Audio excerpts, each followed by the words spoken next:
Good morning eighth class, how are you? I hope you all are fine.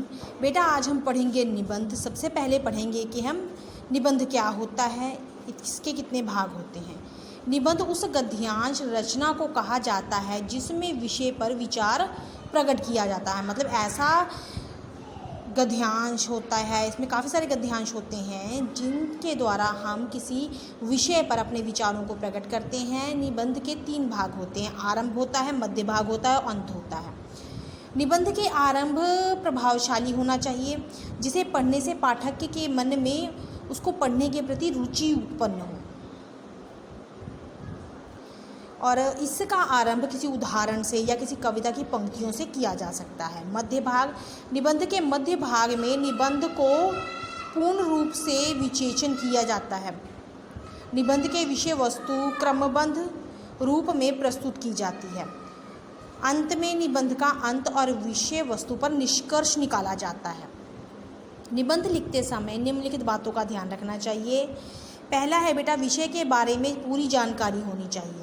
निबंध की रूपरेखा तैयार कर लेनी चाहिए।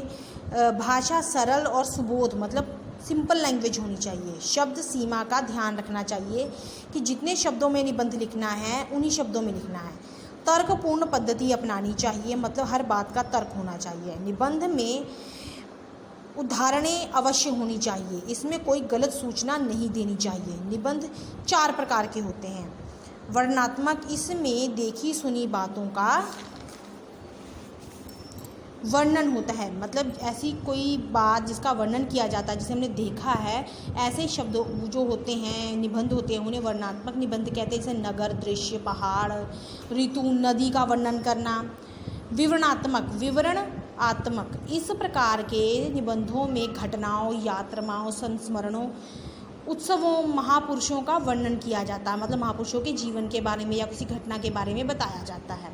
रेल यात्रा होगी, राष्ट्रपति महात्मा गांधी के बारे में बताना, ये सब इसके उदाहरण हैं। विचारात्मक निबंध, इस प्रकार के निबंध में किसी विचार, समस्या आदि का वर्णन किया जाता है, जैसे विज्ञान के बदलते चरण, दूरदर्शन के लाभ और हानियाँ आदि। भावनात्मक निबंध, इस प्रकार के निबंध में सूक्तियाँ आदि पर निबंध लिखे जाते हैं, जैसे सपने पराधीन सपनेहु सुख नाही, ठीक है। इन उक्तियों पर विचार व्यक्त किया जाता है, अपनी भावनाओं को व्यक्त किया जाता है, ठीक है बेटा। तो आज हम पढ़ेंगे, ये निबंध कह सकते हैं, लेख कह सकते हैं, ठीक है। विद्यार्थी जीवन, विद्यार्थी ही देश के भावी कर्णधार हैं, मतलब आगे देश को चलाने वाले हैं। शिक्षा के द्वारा विद्यार्थी के जीवन का लक्ष्य निर्धारित किया जाता है, मतलब शिक्षा देकर उसके जीवन के लक्ष्य को निश्चित कर दिया जाता है। विद्यार्थी जिस काल में पूर्ण मनोयोग से विद्या अध्ययन करता है, इस काल को ही विद्यार्थी जीवन कहा जाता है। एक ऐसा समय, एक ऐसी आयु, जिस आयु में विद्यार्थी जीवन में विद्या को ग्रहण करता है, वो जीवन होता है विद्यार्थी जीवन। इस काल में विद्यार्थी के जीवन की ऐसी विशिष्ट अवस्था है जिसमें उसे ऐसी दिशा का बोध होता है, मतलब उसके जीवन की दिशा का, सही दिशा का बोध होता है। इसीलिए इस काल को सतर्कता से व्यतीत करना चाहिए, ठीक है। मनुष्य के शारीरिक, मानसिक और नैतिक गुणों का विकास विद्यार्थी जीवन में ही होता है।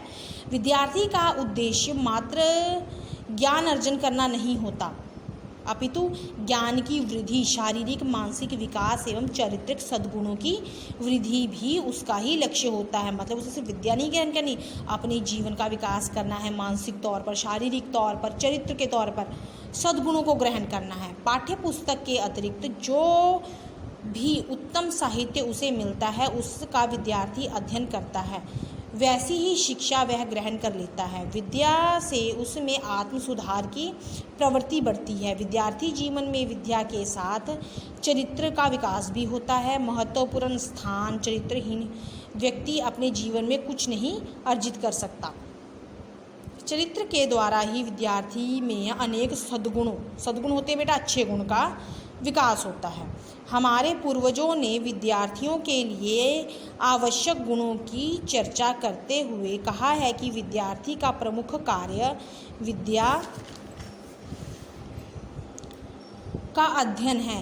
उसे अच्छे से विद्या प्राप्त करने में संकोच नहीं करना चाहिए। विद्यार्थी को अनुशासन प्रिय तथा संयमी, जिसमें संयम होना चाहिए। अपने गुरुजनों मतलब अध्यापकों के प्रति श्रद्धा, विनय और भक्ति का भाव होना चाहिए, मतलब अपने जो टीचर्स हैं उनके प्रति रिस्पेक्ट होनी चाहिए। विद्यार्थी को अपने मानसिक शारीरिक स्वास्थ्य के प्रति सजग रहना चाहिए। स्वास्थ्य और मस्तिष्क स्वास्थ्य शरीर में ही निवास करता है। अंततः विद्यार्थी को शारीरिक व मानसिक विकास की ओर समान रूप से ध्यान देना चाहिए। देश के प्रत्येक विद्यार्थी का कर्तव्य है कि वह उत्तम शिक्षा के द्वारा अपने जीवन को सर्वांगीण विकास करे। मतलब बेटा सर्वांगीण होता है मतलब पूर्ण तौर पर विकसित कर सके। उसका लक्ष्य ऊंचा हो, वह झूठी शान तथा सभ्यता के पीछे ना भागे तथा अपनी संस्कृति एवं मूल्यों को त्याग पाश्चात्य सभ्यता का पीछा ना करे। गुणी और साहसी विद्यार्थी ही देश की रक्षा का भार उठाने में सक्षम होंगे। विद्यार्थी को अपने जीवन को सफल बनाने के लिए गुरुजनों का आदर करना चाहिए। मतलब अपने जीवन को यदि सफल बनाना है, समृद्ध बनाना है, तो अपने अध्यापकों का सम्मान यानी रिस्पेक्ट करनी चाहिए। विद्यार्थियों को चाहिए कि वह अपना विद्यार्थी जीवन केवल मौज मस्ती में ही ना गुजार दे। वास्तव में विद्यार्थी जीवन ही सफलता और उन्नति की आधारशिला है। Thank you and have a nice day.